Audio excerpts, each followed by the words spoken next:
Bismillahirrahmanirrahim. Assalamualaikum warahmatullahi wabarakatuh.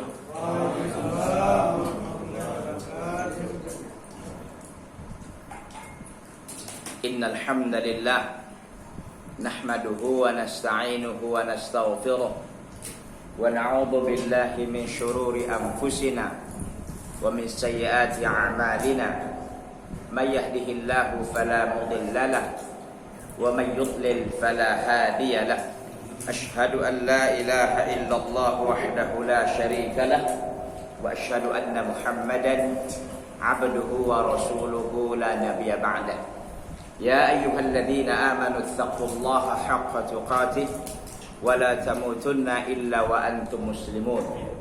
Ya ayyuhan nasu ittaqu rabbakumul ladzi khalaqakum min nafsin wahidah wa khalaqa minha zawjaha wa batha minhuma rijalan katsiran wa nisaa'a wattaqullaha alladzi tasaaluna bihi wal arham innallaha kana 'alaikum raqiba. Ya ayyuhalladzina amanu ittaqullaha wa qulu qawlan sadida yuslih lakum a'malakum wa yaghfir lakum dhunubakum wa may yuti'illaha wa rasulahu faqad faza fawzan 'azima. Fa inna asdaqal hadithi kitabullah wa khairul hadi hadi Muhammadin sallallahu alaihi wa ala alihi wa sahbihi wa sallam wa syarrul umuri muhdatsatuha wa kullu muhdatsatin bid'ah wa kullu bid'atin dhalalah wa kullu dhalalatin fil nar.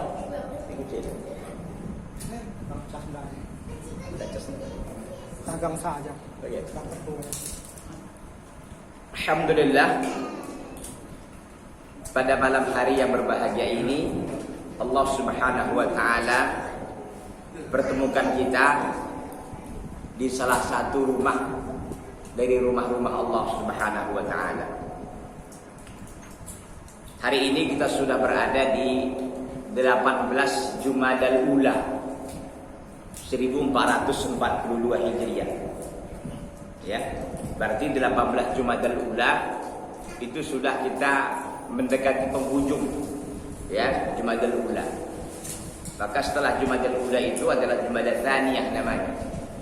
Baru kemudian Rajab, kemudian Sya'ban, kemudian Ramadan. Besok insyaallah taala 1 Januari 2021. Berarti kita sekitar 3,5 bulan lagi akan ketemu insyaallah dengan bulan Ramadan.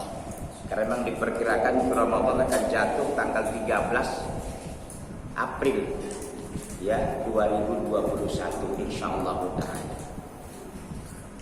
Bapak-bapak dan ikhwan sekalian, a'azzani Allah taala wa iyyakum jami'an.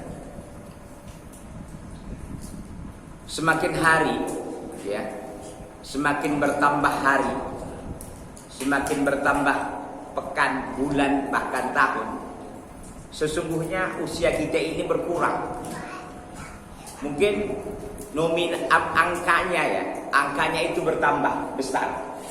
Ya, ada yang 50 jadi 51. Ya, ada yang 60 jadi 61 dan seterusnya dan seterusnya. Tapi isinya itu sesungguhnya berkurang, ikhwan. Isinya itu berkurang. Jangan kita sangka oh saya udah 67 tahun, udah banyak nih, sudah hebat. Tidak. Sesungguhnya itu usia kita itu setiap hari, setiap detik bahkan itu berkurang dan mendekatkan diri kita kepada negeri akhirat. Kita tahu bahwa dunia ini adalah bukan hal yang abadi. Dunia ini akan berlalu, ikhwan. Dan akhirat itu adalah selama-lamanya. Makanya kita sebagai seorang muslim, sebagai seorang muslimah, ya, harus selalu bertafakkur, berpikir, yang disebut dengan tafakkurun hisabi, yaitu apa? Mengintrospeksi diri kita masing-masing. Mungkin kita taatnya di ujung-ujung usia saja, tapi itu alhamdulillah. Begitu. Ada orang sampai sekarang sudah beruban gitu ya. Kepalanya, rambut kepalanya sudah beruban, jenggot pun sudah beruban, tapi juga masih belum taubat kepada Allah Subhanahu wa taala. Ini tentu sulit. Bagaimana dia bertemu dengan Allah Azza wa Jalla tanpa ada persiapan. tanpa ada bekal yang disebut oleh para ulama tarjun najata walam tasluk masalikaha inna safinata la tajri 'alal yabas. Engkau mengharapkan kesuksesan, engkau mengharapkan kelulusan, tapi engkau tidak melakukan hal-hal yang dapat membuat dirimu itu lulus, yang membuat dirimu itu bisa sukses. Inna safinata la tajri 'alal yabas. Yang namanya sapinah itu perahu, sampan, bot, kapal itu enggak dia berjalan di atas tempat yang kering. Jadi kalau Bapak pergi ke galangan kapal, biasanya galangan kapal itu dekat-dekat laut gitu. Kenapa? Karena nanti supaya enak jatuhkannya dia langsung ke tempatnya.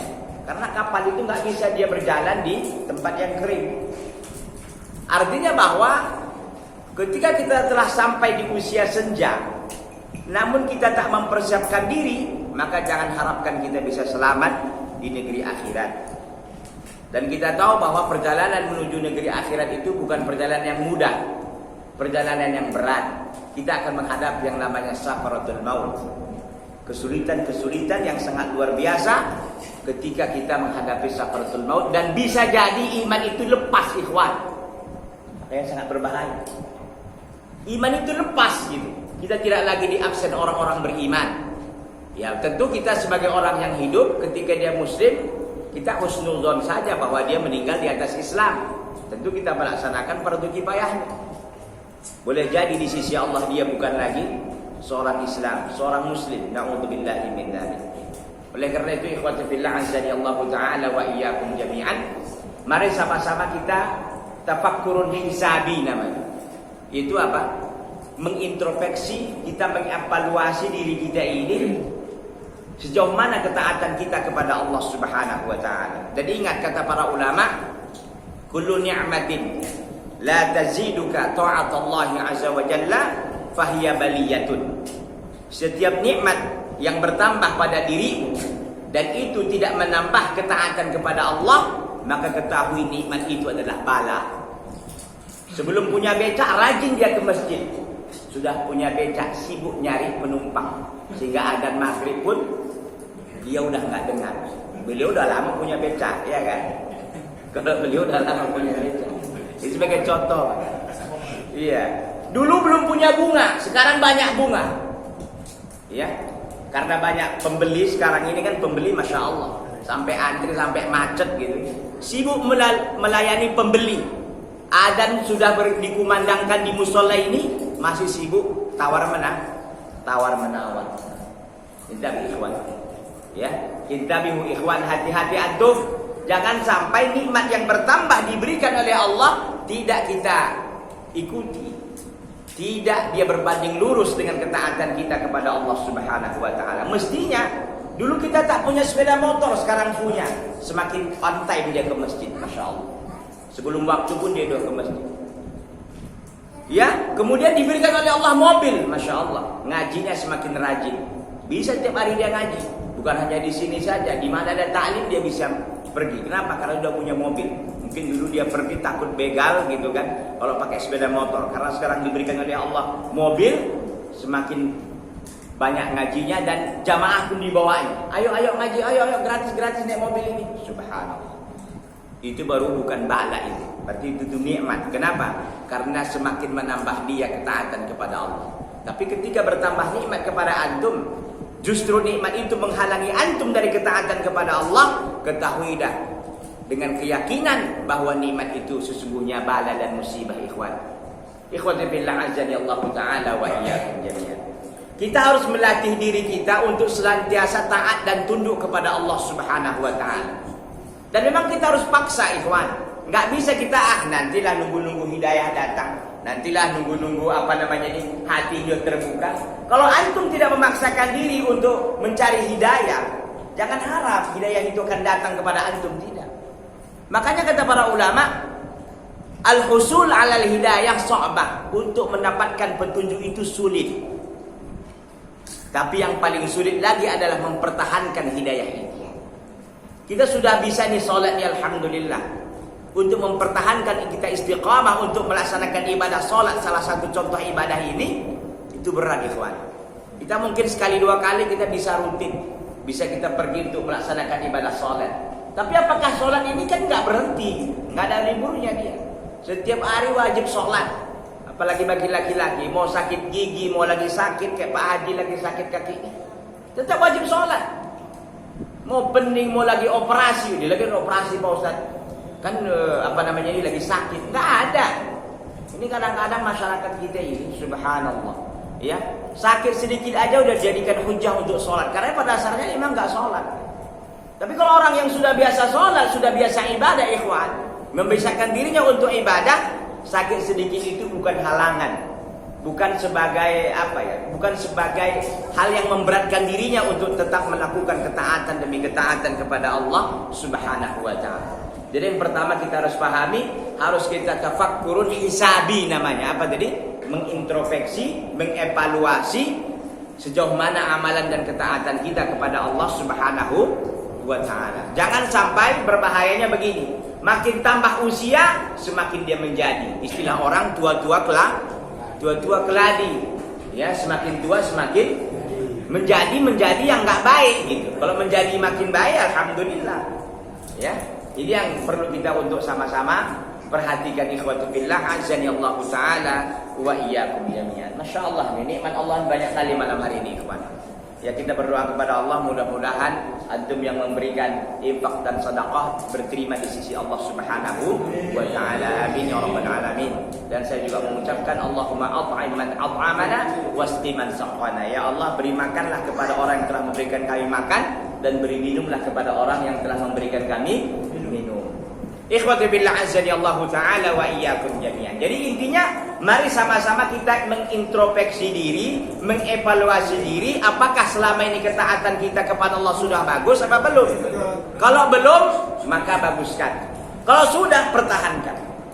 Nah, itu dia. Kalau sudah bagus menurut kita dalam pengertian kewajiban-kewajiban sudah kita tunaikan semuanya, ya, kita sudah melaksanakan ibadah dengan benar, kita mentauhidkan Allah Azza wa Jalla, tidak berbuat syirik lagi, kita tak punya jimat-jimat lagi, tak ada percaya lagi kita namanya hari baik hari buruk, angka 13 itu bukan sial, dan seterusnya dan seterusnya.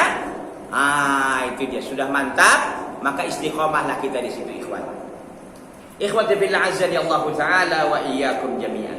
Jadi yang pertama tadi tafakkurul hisabi. Yang kedua yang mesti kita sampaikan pada malam hari ini adalah disebut dengan tafakkurun istidadi. Apa itu tafakkurun istidadi? Tafakkurun istidadi adalah kita merenung bagaimana persiapan kita menuju negeri akhirat. Persiapan kita ini sudah ada apa tidak? Makanya Allah Azza wa Jalla menyampaikan dalam surah Al-Baqarah 197, "Wa tazawwadu fa inna khairaz zadi taqwa." Dan berbekallah kalian, sesungguhnya sebaik-baik bekal adalah ketakwaan kepada Allah Subhanahu wa taala. Semestinya memang setiap hari ketakwaan itu kita jaga. Ketakwaan itu kita rawat, ketakwaan itu kita pertahankan. Kalau bisa pun kita tambah setiap saat, setiap hari. Yang dulunya kita mungkin sedekah 5.000, kalau sekarang usahakan sedekahnya 10.000. Kalau kita sudah sedekahnya 100.000, tambah lagi. Ya, jangan sampai ini kosong dari kita bersedekah kepada Allah Subhanahu wa taala. Yang kalau kita sudah dulu membantu orang fakir miskin 10 orang, tahun ini ya, ke depan ini kita tambah lagi. Mungkin kita bisa bantu 100 orang. Ya. Mungkin dulu kita bisa hanya mengutangkan orang 1 juta, mungkin tahun ini kita tambah lagi. Kita mengutangkan orang, utang dalam Islam itu murni sosial ya Pak ya, nggak boleh ditambah-tambah. Itu jadi jatuh riba dia. Atau walaupun gadaian, kita menerima gadaian itu harus dipakai oleh orang yang menggadaikan. Dia berutang ke kita 1 juta, digadaikannya sawahnya. Sawahnya itu nggak boleh kita usahakan. Yang mau usahakan itu tetap yang menggadaikan, sehingga tidak terjadi riba. Ikhwati billah azani Allah taala wa iyyakum jami'an. Jadi intinya bahwa mari kita persiapkan ketaatan demi ketaatan kepada Allah Subhanahu wa taala. Dan ingat bahwa sebaik-baik bekal adalah ketakwaan kepada Allah Azza wa Jalla. Kalau kita lihat definisi takwa sebagaimana disampaikan oleh Talaq bin Habib, sebagaimana dikutip oleh Syekhul Islam Ibnu Taimiyah rahimahullah dalam kitab Al-Wasiyatus Sughra, mengatakan bahwa takwa Allah, bertakwa kepada Allah itu adalah an ta'mala bi ta'atillah. Engkau melakukan ketaatan kepada Allah ala nurin min Allah, berdasarkan cahaya dari Allah, ilmu. wa tarju thawaballah, dan kau mengharapkan pahala dari Allah. Bukan pujian dari orang, bukan sanjungan dari manusia, bukan untuk mendapatkan nama baik, keterkenalan, ketersohoran, tidak. Jadi dia bertakwa kepada Allah itu harus ada ilmunya memang. Ya, jadi beramal kepada Allah berdasarkan ilmu, ya, kemudian dia mengharapkan pahala dari Allah Subhanahu wa taala. Kemudian wa anta turka maksiat Allah, engkau meninggalkan kemaksiatan kepada Allah, ya, ala nuri min Allah, berdasarkan ilmu dari Allah. Artinya ilmu dia meninggalkannya berdasarkan ilmu, bukan karena enggak punya duit dia untuk maksiat, enggak. Wa takhafa iqaballah, dan kau takut siksaan dari Allah Subhanahu wa taala. Makanya ikhwati fillah, kita tak berzina ini bukan kita tak mau, ya, tapi karena ada iman. Karena kita tahu berzina itu diharamkan oleh Allah Subhanahu wa taala. Kalau tidak, duit ada, wanita pun banyak, gitu kan? Tapi enggak kita melakukannya. Bukan karena enggak ada kesempatan ada, duit ada, barang ada, apalagi iman yang ada, ikhwan. Iman yang menghalangi dirinya untuk tidak melakukan perbuatan maksiat tersebut. Sama seperti dia menemukan sesuatu umpamanya yang bukan hak miliknya. Mungkin gak ada orang di situ, bisa saja diambilnya, tapi dia tidak mengambilnya. Kenapa? Karena ada iman. Dia tahu meninggalkan dia karena Allah SWT. Dia melakukan itu karena Allah Subhanahu wa taala. Bukan karena gak ada kesempatan, bukan karena gak ada duit untuk maksiat, tidak. Semua fasilitas lengkap untuk dia bisa melakukan kemaksiatan kepada Allah. Tetapi apa? Dia tetap meninggalkannya karena Allah Subhanahu wa taala, karena dia takut kepada Allah, ya. Bagaimana kelak dia akan bisa mendapatkan adab dan siksaan dari Allah jika dia melakukan perbuatan maksiat tersebut. Jadi kita selalu tafakkurun istidadi, persiapan demi persiapan.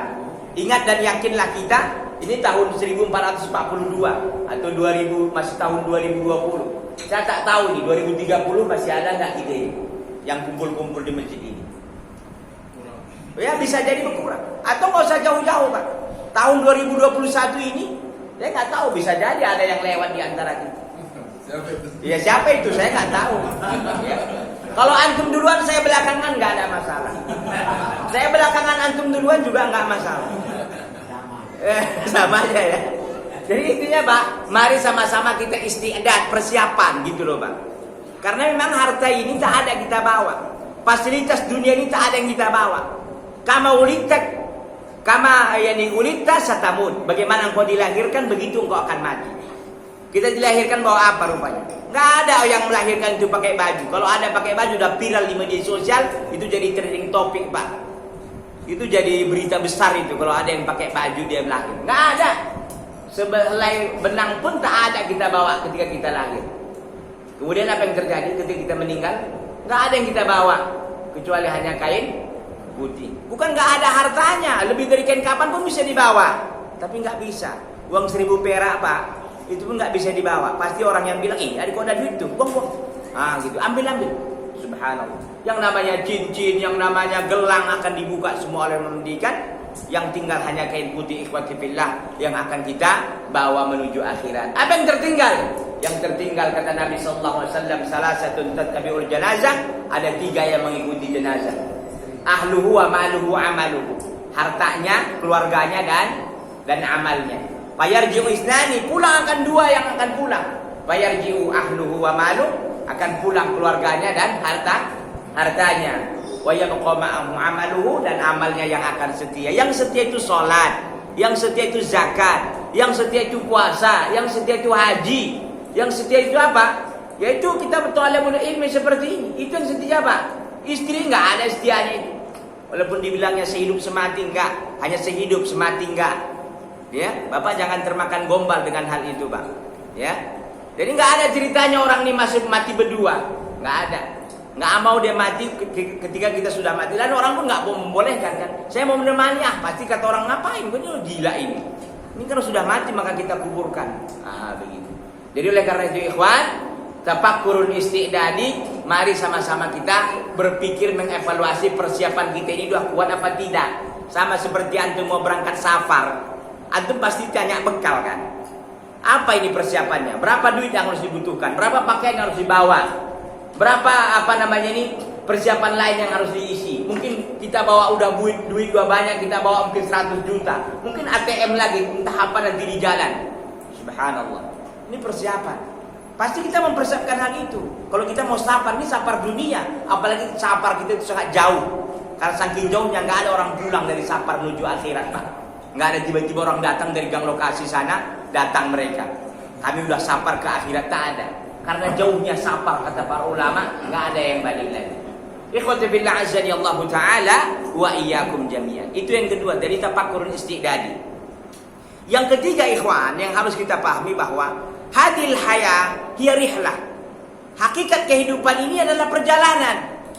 Jadi kehidupan dunia ini sesungguhnya kita ini dalam perjalanan.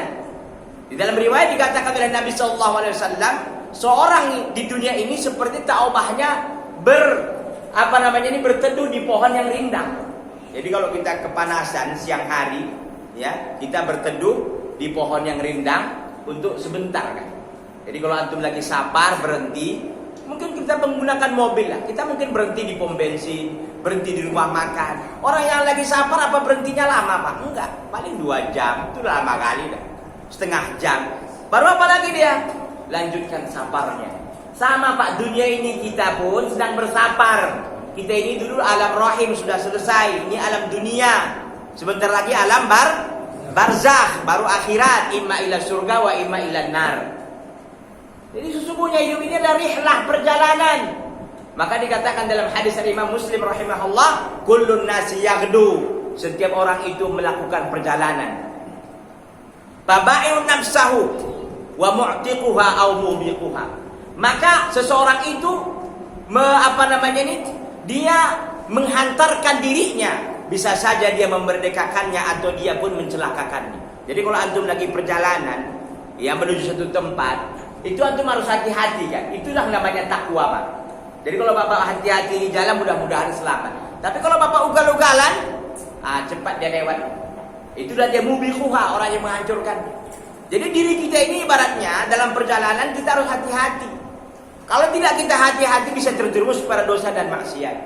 Makanya harus ada takwa, harus ada ilmunya. Bagaimana kita nggak bisa jatuh kepada riba, nggak jatuh kepada maksiat, nggak jatuh kepada perbuatan menggibah orang, menceritakan aib orang dan seterusnya. Kenapa? Karena kita tahu, ini nggak boleh, ini halal, ini haram, ya, ini ini sunnah, ini bid'ah, ini syirik, ini tauhid. Kenapa kita bisa tahu itu? Karena kita belajar dan belajar. Kalau kita mau melakukan perjalanan, pasti kita punya ilmunya kan. Nggak tahu antum Siantar, gimana mau ke Siantar? Orang jalannya nggak tahu gitu. Makanya antum kalau menuju akhirat ini harus ada ilmunya. Apa yang kita persiapkan menuju akhirat? Tak ada lain, tak ada bukan adalah kecuali amal soleh. Makanya hakikat hidup adalah sesungguhnya dia adalah perjalanan. Dan kita ini akan kembali ke negeri akhirat. Ingat bahwa kembalinya kita ke alam barzakh ini adalah sebuah proses dengan didahului dengan kematian. Setiap kita ini pasti suatu saat nanti akan diumumkan, inna lillahi wa inna ilaihi rajiun, telah meninggal dunia saudara kita Al-Bushahrin. Ya, umpamanya.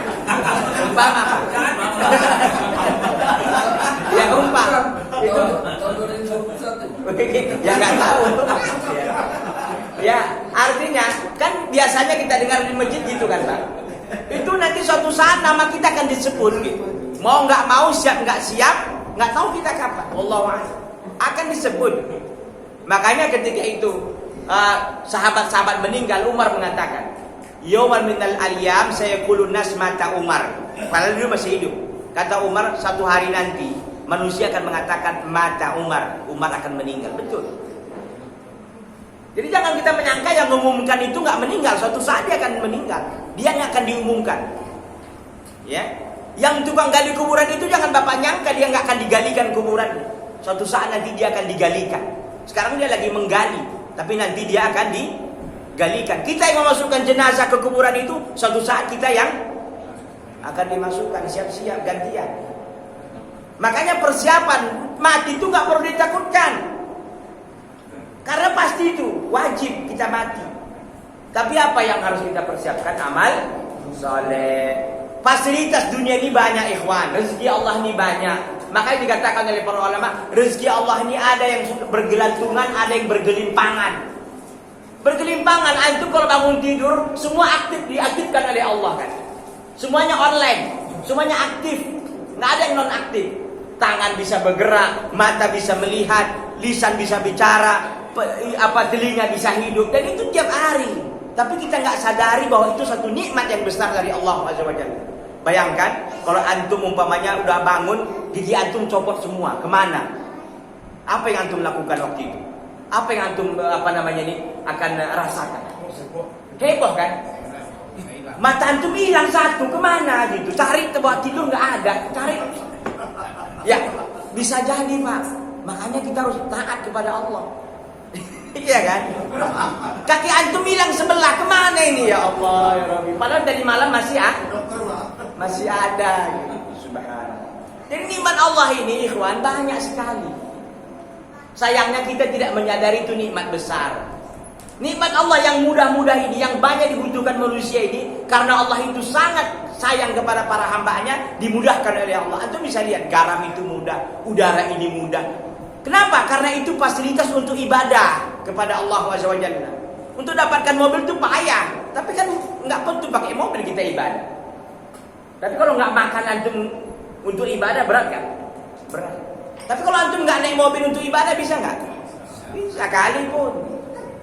Udara itu murah meriah, apalagi coba gratis bahkan.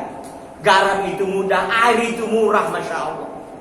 Apalagi yang mudah-mudah. Semua itu fasilitas untuk ibadah kita kepada Allah SWT, dimudahkan oleh Allah. Kalaulah makan itu sulit umpamanya, untuk makan pun sulit, mungkin kita ini nggak akan ibadah. Karena antum nggak usah makan, cukup minum aja pun antum bisa Pak ibadah, betul kan? Minum aja kita dulu, ya nggak usah makan maksudnya. Kalau memang nggak ada makanan, minum aja pun terbantu itu. Makanya kalau kita lagi puasa, kita buka puasa, nggak pun kita makan, kita minum dulu, tahan nggak? Tahan. Karena memang minum itu sendiri memberikan kekuatan kepada kita sesungguhnya.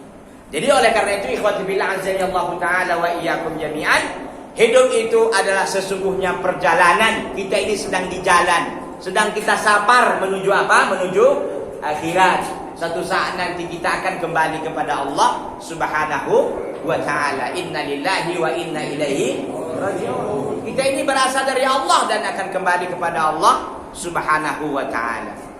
Yang keempat, ikhwati fillah azani Allah ta'ala wa iyyakum jami'an, tujuan hidup seorang muslim itu adalah apa? Tujuannya adalah untuk ibadah kepada Allah.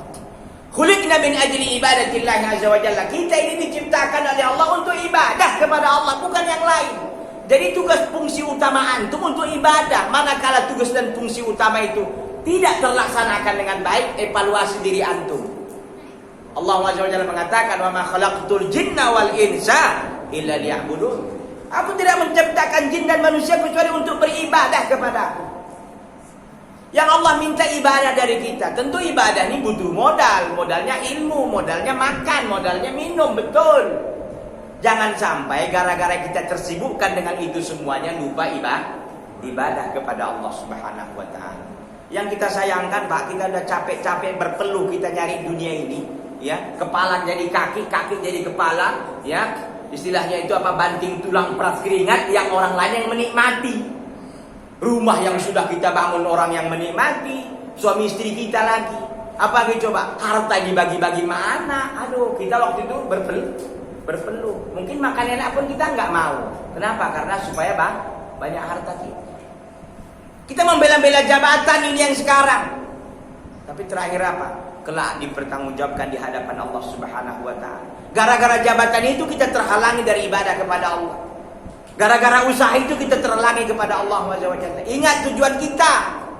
Tujuan hidup kita adalah kembali kepada yang kita sampaikan tadi, yaitu beribadah kepada Allah Azza wa Jalla. Maka kalau antum setiap hari nggak ibadah kepada Allah, antum sebenarnya kelari dari tujuan. Dari tujuan apa antum diciptakan. Makanya gunakan semua fasilitas yang kita miliki sekarang ini untuk betul-betul ibadah kepada Allah. Untuk ibadah kepada Allah. Makanya kita ini masing-masing kita harus punya amalan yang spesialis gitu. Mungkin bapak ini sholatnya biasa-biasa, tapi puasa sunatnya Masya Allah. Senin Kamisnya, mungkin juga puasa bidnya 13, 14, 15-nya, Masya Allah. Puasanya dia kenceng. Sholatnya memang standar-standar aja. Tapi ini ada orang yang puasanya nggak ada, cuman puasa wajib aja dia, sama puasa Syawal lah 6 hari. Tapi sholatnya jangan tanya, 40 rakaat setiap hari. 40 rakaat, Masya Allah. 17 itu yang namanya wajib, 12 itu rawatibnya, 11 itu witirnya. Ini sholat malam dengan witir. Totalnya 40. Berarti kenceng di mana dia? Di sholat sunnahnya. Kalau sholat wajibnya itu biasa aja, standar aja itu kan. Masya Allah. Ini tadi kenceng dia di sholat sunnahnya, ini kenceng di mananya? Sholat. Ada orang sholatnya biasa, di puasanya juga biasa, tapi kenceng di sedekahnya, Pak. Subhanallah. Sedekahnya kenceng sekali. Tahu dia orang butuh langsung. Tahu ini penting langsung. Subhanallah. Ini orang yang kenceng di sedekahnya. Ada orang kencang di sedekah nggak ada, sholatnya standar aja, puasanya juga biasa-biasa saja, tapi Masya Allah, Pak, akhlaknya baik, nasihatnya kepada orang itu subhanallah, nasihat menasehat. Kalau lihatnya orang yang nyala sedikit langsung, Pak Rin, sebentar lagi ada Pak Rin, siap-siap, jangan situ hanya ngatur ngurus lele, umpamanya. Ya, saya nggak tahu juga nih Bapak. Pakai kena terus ya kan Pak. Ini Bapak ini kena juga nanti. Nah itu. Artinya apa? Masya Allah. Ini orang ini nasihatnya Masya Allah. Ada orang yang butuh bantuan langsung dibantu. Mungkin dia nggak punya modal tapi tenaganya ini. Ada orang yang sakit langsung dijenguknya. Walaupun hanya mungkin sekedar nanya, gimana kabar antum? Bagaimana udah pergi ke rumah sakit apa belum? Masya Allah. Ini kencang Pak di mananya di sosialnya lah kita bilang. Ada orang di sosial juga biasa, kemudian juga sholat juga biasa-biasa, zakat juga biasa, puasa pun biasa-biasa. Tapi apa yang dilakukannya? Zikir dan tasbihnya Pak. Mulutnya nggak pernah berhenti qomat kamit. Antum qomat kamit ngitung apa? Ngitung. Ya nggak jelas sampai gitu. Tapi qomat kamitnya Masya Allah. Selalu astagfirullah, astagfirullah, subhanallah. Ya astagfirullah, subhanallah, subhanallah, alhamdulillah, wa la ilaha illallah, Allah. Ini orang zikir gak ada, puasa enggak, puasa sholat juga biasa-biasa, tapi kenceng Pak dibaca Qurannya. Setiap ada waktu dia dapatkan langsung baca Quran, subhanallah. Setiap ada kesempatan baca Quran, nunggu angkot baca Quran, lagi nunggu angkatkan bunga baca Quran, lagi nunggu ayam diturunkan baca Quran. Ya kira-kira kenceng Pak di mana dia dibaca Quran. Memang biasa-biasa dia ibadah-ibadah yang lain. Artinya maksud saya, kita harus punya apa ya? Punya semacam kekhasan, kekhususan. Ibadah apa? Andalan dia gitu. Bukan berarti itu aja, enggak. Yang wajib udah selesai. Ini ceritanya kita nyari yang apa ya? Nyari yang di atas standar gitu. Antum gimana Pak? Nyari tambahan. Tambahannya yang betul gitu. Jangan tambahan yang enggak. Gitu. Tambahan yang betul Pak gitu. Iya betul tadi.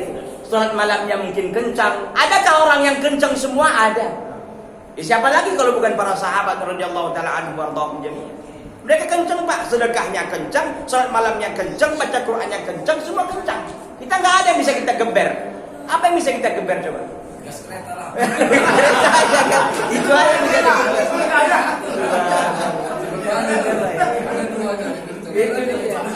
Itu bisa kita geber. Selama yang lain-lain tadi, makanya saya maksudkan bahwa ingat selalu tujuan. Kalau bisa Bapak catat itu di pintu rumah, tujuan aku diciptakan oleh Allah untuk beribadah kepadanya, titik. Jadi kalau ada istri antum bilang, Mas kita mau kesini, enggak, sholat dulu. Ingat nih, aku diciptakan oleh Allah untuk ibadah. Gitu-gitu Pak. Jadi Bapak bisa punya dalil itu. Dan memang bukan hanya kita ajak keluarga kita ajak teman-teman kita untuk ibadah kepada Allah. Kalau bisa di masjid ini juga dibuat nih Pak. Jadi mengingatkan orang. Buat dibacaannya, saya diciptakan oleh Allah untuk ibadah kepada-Nya. Dengan demikian kita selalu teringat, kita selalu termotivasi. Jangan sampai kita lari dari tujuan awal kita. Jangan sampai kita sibuk dunia terus. Datang kematian apa yang kita bawa tak ada. Harta yang kita kumpulkan orang yang menikmatinya. Alangkah sedihnya kita ini. Kita bela-belain, kita capek untuk itu. Terakhir orang yang menikmati. Ada saudara saya seperti itu Pak. Mudah-mudahan Allah SWT merahmati dan mengampuni dosa beliau. Rumahnya udah selesai dibangun, bertingkat lagi. Tapi qadarullah wa masya'a fa'al, datang ajalnya. Yang menikmati anak-anaknya lah dan istri-istri. Begitu. Maksud saya bukan berarti boleh. Jangan sampai lupa tujuan kita pertama itu gitu loh. bahwa kita ini tujuan untuk ibadah kepada Allah Azza wa Jalla. Yang terakhir ikhwati billah azza Allah taala wa iyyakum jami'an, yang perlu kita lihat itu, yang perlu kita renungkan itu adalah bahwa terminal terakhir kita itu adalah surga. Terminal bagi seorang muslim itu adalah surga. Dan itu jangan ditawar lagi maunya. Maksudnya jangan ditawar apa? Kita harus masuk surga. Percaya diri. Pede. Tapi percaya diri juga diimbangi dengan amal soleh. Jangan hanya pede aja, cakap doang gitu. Omong doang, amal nggak ada, nggak bisa. Memang diimbangi Pak dengan amal soleh. Gitu. Diimbangi dengan amal soleh. Maka kata Allah SWT dalam surah Ali Imran, Allah SWT mengatakan wasari'u ila maghfiratin min rabbikum wa jannatin 'arduhas samawati wal ardh. Bersegeralah kalian kepada ampunan Rabb kalian dan sorga yang luasnya seluas langit dan bumi. Allahu Akbar. Apakah kita nggak mau menuju sorga yang seperti itu Pak? Bukan sempit dia, seluas langit dan bumi. Bumi aja udah luas, langit udah luas, apalagi sorga itu seluas langit dan bumi. Makanya Bapak ini sorganya itu harus dihiasi. Kata para ulama, sorga itu berkembang, nggak dia stagnan. Bagi yang siapa yang bangun masjid, Allah bangunkan rumahnya di sorga. Antum mau rumah di sorga, bangun masjid. Antum mau ini rumah di sorga juga, sholat rawatibnya dijaga yang 12 rakaat, minimal yang 10 rakaat. Antum mau pohon korma di sorga, baca tasbih dan zikir banyak-banyak, dan seterusnya. Makanya kata para ulama, sorganya Nabi Adam dulu itu tidak sorga yang akan kita masuki nanti. Karena surga yang kita masuki itu nanti kekal selama-lamanya Pak. Khalidina mukhalladina fih. Enggak kita keluar-keluar lagi, situ akan kekal selama-lamanya. Makanya surga kita ini, kita surga yang biasa-biasa saja atau mau VIP. Kalau antum dimintakan orang hotelnya Pak yang biasa-biasa apa VIP bintang 7. Hah? Sampingnya. Masya Allah kalau ada kayak gitu alhamdulillah. Sayangnya nanti itu hanya kita cerita saja, tapi pelaksanaan tak ada. Kita ingin action Pak sekarang ini. Kita ingin action gitu. Makanya apa action kita ya? Tak ada lagi dan tak ada bukan kecuali hanya ibadah kepada Allah Subhanahu wa Ta'ala. Karena surga itu mahal. Nggak bisa dicapai sebenarnya dengan ala kadarnya amal-amal kita ini yang kadang-kadang biasa-biasa saja. Surga itu mahal ikhwan. Surga itu hanya bisa kita raih dengan rahmat Allah. Jadi untuk apa kita beramal Pak Ustaz kalau bukan untuk masuk surga? Amal itu kata para ulama sebab terbesar Allah turunkan rahmatnya kepada kita. Itu dia. Jadi beramal kita ini nggak cukup sebenarnya. Tapi kalau kita beramal rajin kepada Allah, Allah sayang kepada kita, Allah turunkan rahmatnya. Kalau kita bandel, durhaka kepada Allah SWT, bagaimana Allah sayang kepada kita? Ingat, orang yang disayangi oleh Allah itu banyak ujiannya Pak. Kata Nabi SAW, "Idza habba qauman ibtalahum." Kalau Allah suka kepada satu kaum, Allah uji kaum itu. Jangan Bapak kira bahwa orang beriman itu ada ujian. Kata Nabi SAW, "Asyadul bala al-anbiya tsumma al-amsal fal-amsal." Yang paling keras siksaan dan cobaannya, musibahnya adalah para nabi. Kemudian yang seterusnya, kemudian yang seterusnya. Jadi jangan antum sangka semakin antum besar keimanan antum, ketaatan kepada Allah, jangan antum kira ujian itu mudah. Enggak, ujiannya akan makin besar. Kalau orang yang biasa-biasa saja ujiannya juga biasa-biasa, tapi kalau orangnya taat keimanannya, ujiannya akan semakin besar. Saya Pak Ustaz nggak sholat, nggak ibadah, ujian nggak datang kok. Hati-hati, istidraj namanya. Istidraj itu Allah ulur-ulur, satu saat Allah berikan dia musibah. Dan yang paling tragis kehidupan kita itu lepas Pak keimanan kita ketika kita menghadapi sakratul maut. Nggak dibantu oleh Allah, itu yang paling ngeri. Kenapa bisa lepas itu? Nggak kita biasakan diri kita ini untuk taat dan patuh dan tunduk kepada Allah Subhanahu wa Ta'ala. Akhirnya Allah biarkan kita. Nggak akan bisa kita mengucapkan mangkana akhiru kalamihi la ilaha illallah dakhala jannah sebagaimana dalam riwayat Abu Dawud. Siapa yang akhir pembicaraannya la ilaha illallah akan masuk surga dia. Tapi ketika kita sudah dalam saat-saat seperti itu, akan keluh Pak lidah kita itu. Orang kita sholat aja pun enggak gitu. Dia sholatnya amatiran. Ya, kita ini kan mesti senior semua udah sholat kan, udah bertahun sholat gitu. Kenapa amatiran? Karena sholatnya sekali setahun. SMS. Ya? SMS Pak kan? SMS. Sholat maghrib itu syukur maghrib Pak, dia cuma sholat hari raya Idul Fitri. Itu pun kalau perutnya sehat. Kalau dia lagi sakit waktu itu perutnya, wah lepaslah itu 1 tahun nggak sholat. Subhanallah. Ya Pak ya. Makanya saya katakan bahwa ingat, tujuan terakhir kita itu, terminal seorang muslim itu sejatinya adalah sorga. Tapi tentu mendapatkan itu mahal, iya. Maka salah satu caranya adalah kita beramal soleh sesungguhnya kepada Allah. Ingat, amal soleh kriterianya ikhlas karena Allah, kemudian ikut tata cara Nabi. Nggak bisa asal-asalan Pak. Nabi harus dicontohi gimana Nabi melakukannya. Kalau Nabi melakukan begini kita lakukan. Jangan kita menambahi, jangan mengurangi. Konsekuen kita di sini. Karena kita ini nggak akan bisa Pak diterima amal kita ini kalau tidak sesuai dengan petunjuk Rasulullah Sallallahu Alaihi Wasallam. Maka ingat, syarat diterima ibadah itu ikhlas kepada Allah dan mutaba'atun Nabi. Ikhlas wal mutaba'ah.